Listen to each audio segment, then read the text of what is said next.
دجال یہودیوں کی نسل سے ہوگا جس کا قد ٹھگنا ہوگا، دونوں پاؤں ٹیڑھے ہوں گے، جسم پر بالوں کی بھرمار ہوگی، رنگ سرخ یا گندمی ہوگا، سر کے بال حبشیوں کی طرح ہوں گے، ناک چونچ کی طرح ہوگی، بائیں آنکھ سے کانا ہوگا، دائیں آنکھ میں انگور کے بقدر نخنا ہوگا، اس کے ماتھے پر کاف الف فا را لکھا ہوگا جسے ہر مسلمان بآسانی پڑھ سکے گا۔ اس کی آنکھ سوئی ہوگی مگر دل جاگتا رہے گا۔ شروع میں وہ ایمان و اصلاح کا دعویٰ لے کر اٹھے گا، لیکن جیسے ہی تھوڑے بہت متبعین میسر ہوں گے وہ نبوت اور پھر خدائی کا دعویٰ کرے گا۔ اس کی سواری بھی اتنی بڑی ہوگی کہ اس کے دونوں کانوں کا درمیانی فاصلہ ہی 40 گز کا ہوگا۔ ایک قدم تحد نگاہ مسافت کو طے کر لے گا۔ دجال پکا جھوٹا اور اعلیٰ درجے کا شعبدے باز ہوگا۔ اس کے پاس غلوں کے ڈھیر اور پانی کی نہریں ہوں گی۔ زمین میں مدفون تمام خزانے باہر نکل کر شہد کی مکھیوں کی مانند اس کے ساتھ ہولیں گے۔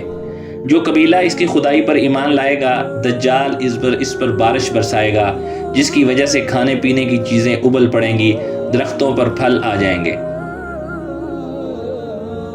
کچھ لوگوں سے آ کر کہے گا کہ اگر میں تمہارے ماں باپوں کو زندہ کر دوں تو تم کیا میری خدائی کا اقرار کرو گے؟ لوگ اس بات میں جواب دیں گے، اب دجال کے شیطان ان لوگوں کے ماں باپوں کی شکل لے کر نمودار ہوں گے۔ نتیجتاً بہت سے افراد ایمان سے ہاتھ دھو بیٹھیں گے۔ اس کی رفتار آندھیوں سے تیز اور بادلوں کی طرح رواں ہوگی۔ وہ کرشموں اور شعبدہ بازیوں کو لے کر دنیا کے ہر چپا کو روندے گا۔ تمام دشمنان اسلام اور دنیا بھر کے یہودی امت مسلمہ کے بغض میں اس کی پشت پناہی کر رہے ہوں گے۔ وہ مکہ معظمہ میں گھسنا چاہے گا مگر فرشتوں کی پہرہ داری کی وجہ سے ادھر گھس نہ پائے گا، اس لیے نامراد و ذلیل ہو کر واپس مدینہ منورہ کا رخ کرے گا۔ اس وقت مدینہ منورہ کے 7 دروازے ہوں گے اور ہر دروازے پر فرشتوں کا پہرہ ہوگا، لہٰذا یہاں پر بھی منہ کی کھانی پڑے گی۔ انہی دنوں مدینہ منورہ میں 3 مرتبہ زلزلہ آئے گا، جس سے گھبرا کر بہت سارے بے دین شہر سے نکل کر بھاگ نکلیں گے۔ باہر نکلتے ہی دجال انہیں لقمہ تر کی طرح نگل دے گا۔ آخر ایک بزرگ اس سے بحث و مناظرہ کے لیے نکلیں گے اور خاص اس لشکر میں پہنچ کر اس کی بابت دریافت کریں گے۔ لوگوں کی اس کی باتیں شاق گزریں گی، لہٰذا اس کے قتل کا فیصلہ کریں گے، مگر چند افراد آڑے آ کر یہ کہہ کر روک دیں گے کہ ہمارے خدا دجال کی اجازت کے بغیر اس کو قتل نہیں کیا جا سکتا۔ چنانچہ اس بزرگ کو دجال کے دربار میں حاضر کیا جائے گا، جہاں پہنچ کر یہ بزرگ چلا اٹھے گا کہ میں نے پہچان لیا کہ تو ہی دجال ملعون ہے، اور رسول اللہ صلی اللہ علیہ وسلم نے ہمیں تیرے ہی خروج کی خبر دی تھی۔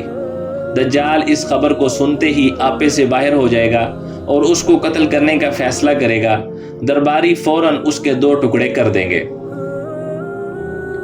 دجال اپنے حواریوں سے کہے گا کہ اب اگر میں اس کو دوبارہ زندہ کر دوں تو کیا تم کو میری خدائی کا پختہ یقین ہو جائے گا؟ یہ دجالی گروپ کہے گا کہ ہم تو پہلے ہی سے آپ کو خدا مانتے ہوئے آ رہے ہیں، البتہ اس معجزے سے ہمارے یقین میں اور اضافہ ہو جائے گا۔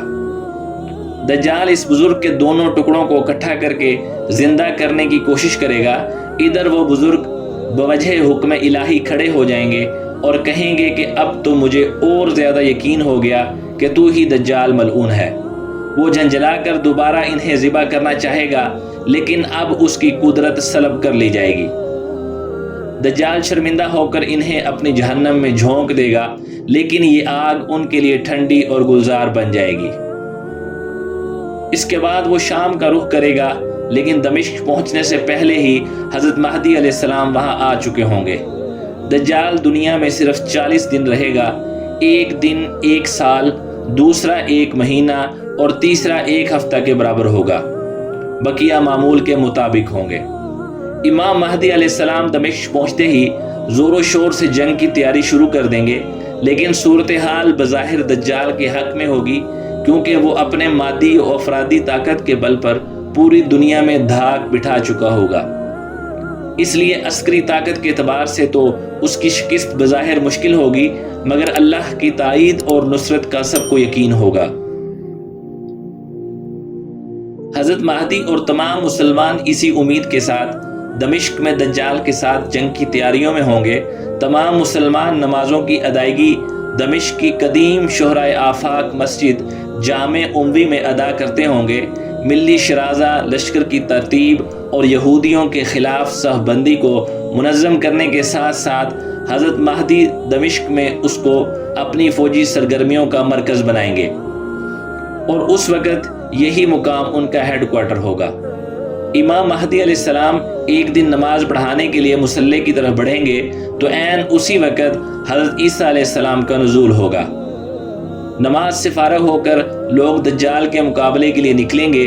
دجال حضرت عیسیٰ علیہ السلام کو دیکھ کر ایسا گھلنے لگے گا جیسے نمک پانی میں گھل جاتا ہے۔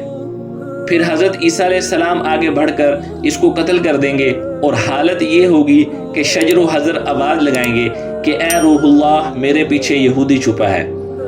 چنانچہ وہ دجال کے چیلوں میں سے کسی کو بھی نہ چھوڑیں گے۔